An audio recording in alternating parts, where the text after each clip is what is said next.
What if the most powerful story in human history did not begin in a palace, but in a silent, dusty village no one believed was important? They asked, "Can anything good come from Nazareth?" But history was already breathing inside its walls. And in this village, a child was growing, a child the world had not yet learned to fear or follow. Nazareth was not grand, it was not respected, it was a place of dust, sweat, and survival. Families woke with the sun, not for dreams, but for danger. Bandits in the hills, Roman soldiers on the roads, hunger in every home. This was not a peaceful childhood world. This was a world that crushed children before they could become men.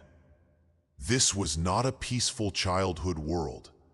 This was a world that crushed children before they could become men.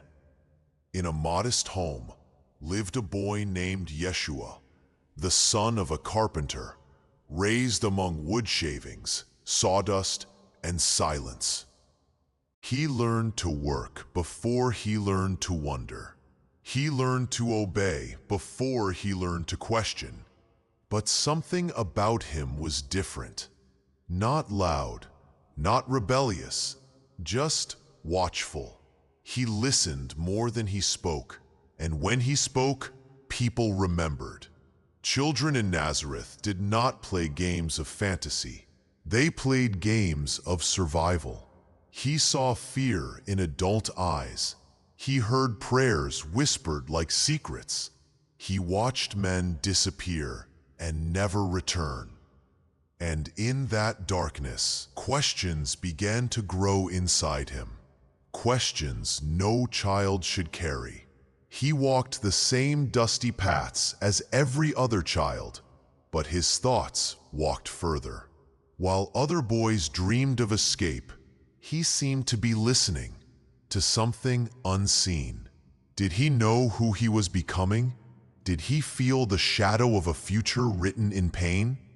History remembers the man, the miracles, the cross, but it forgets the boy, the quiet footsteps, the wooden toys, the silent prayers.